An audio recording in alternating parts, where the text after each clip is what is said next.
Thank you for stopping by the Charles Fort Lauderdale Garden. I'm Marva, and in today's video, I'm going to show you how I protect my raised beds from pests. You see, here we've been having a lot of pest pressure. It becomes very difficult to save, to plant, and to even eat your crops. So this time, I've decided, rather than going this insane route and doing the same thing again, I'm going to try to protect my bed from these destructive pests. Not only small pests, but wildlife, such as raccoons. They come by every evening. Every night they come into the garden. They don't necessarily eat the crops, but they play in the garden and sometimes dig up the plants. So that's another reason to protect the raised beds. And the third reason is from the hot sun. During the summertime, we can't plant. We can't have anything in the raised beds. The sun burns them up. We have the pests and we have wildlife. So that's my reason for protecting my beds. So stay with me and see what's happening. And if you have not yet subscribed, will you consider doing so? Thank you.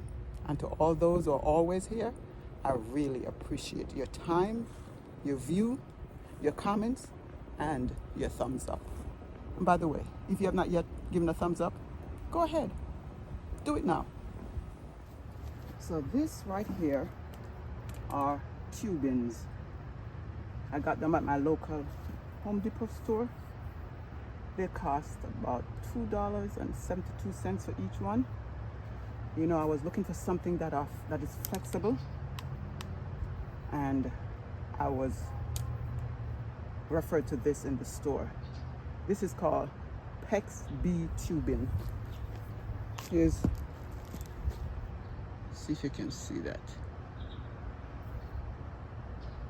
Pest-Proof tubing, just in case you want to check it out. And so I'm going to put it about 2 feet or 1.5 feet away from each other. I'm just going to stick it down in the ground. That's how easy it is. You want it to be firmly in the ground. Now here is a potato bed. We planted these potatoes 2 days ago. Sweet potatoes. Sweet potato slips.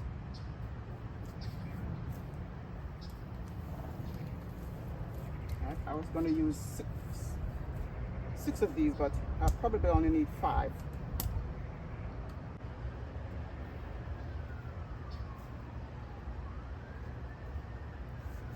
All right. So now what I'm going to do is cover this. Now online they have mesh, but mesh is expensive. I'm going to show you the mesh first, and then I'm going to show you the rest of the garden. Okay, let's talk about the mesh.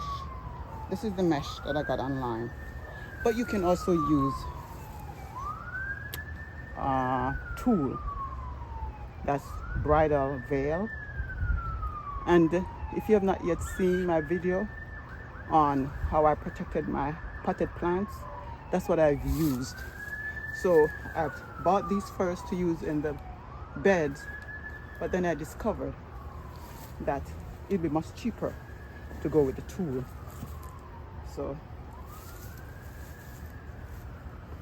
you know, it's kind of windy, so I'm going to start out by tying one end of it first.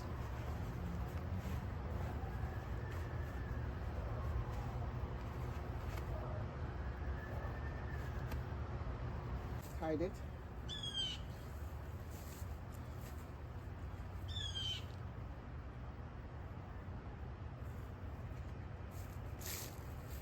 And when I bought this, it came with clippings. Like this.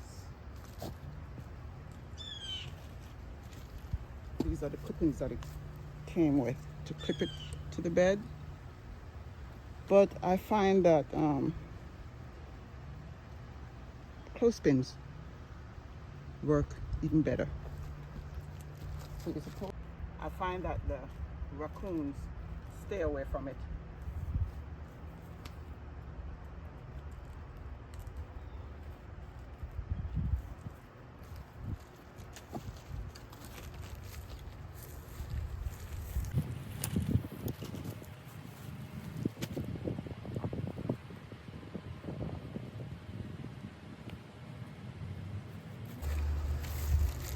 So you'll see the final results.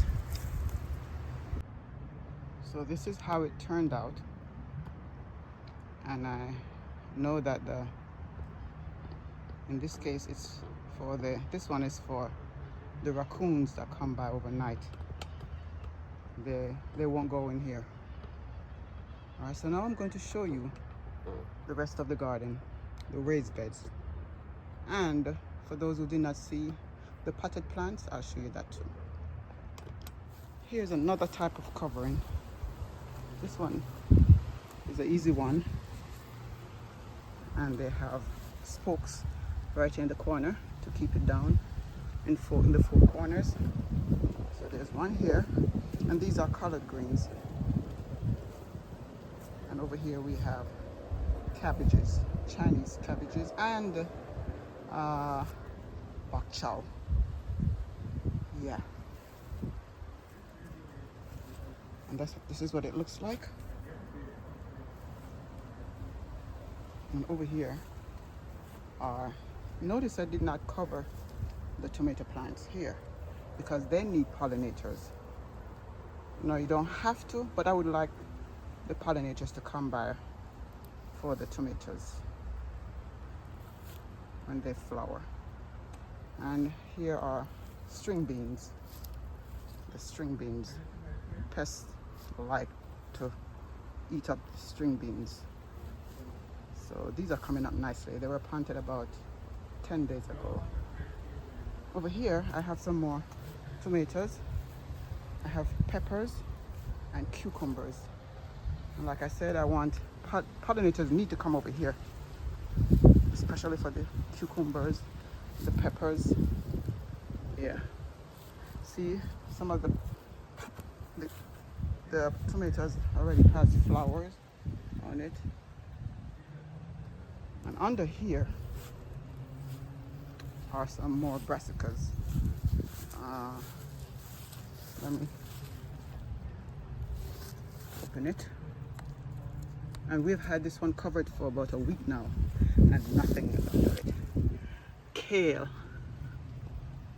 And on the other side are some Chinese cabbage as well.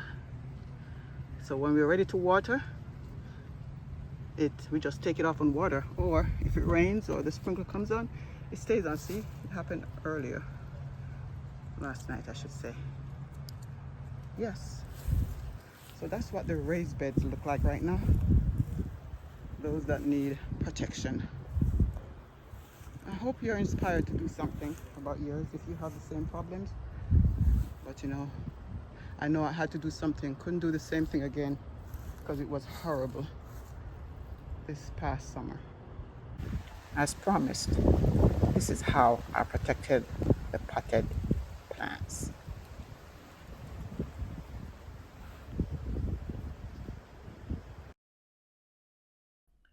Please leave a comment and let me know what you think.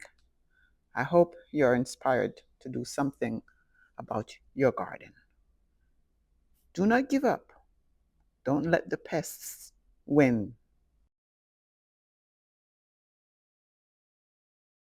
Thank you for watching, and I'll see you next time right here in the Charles Fort Lauderdale garden.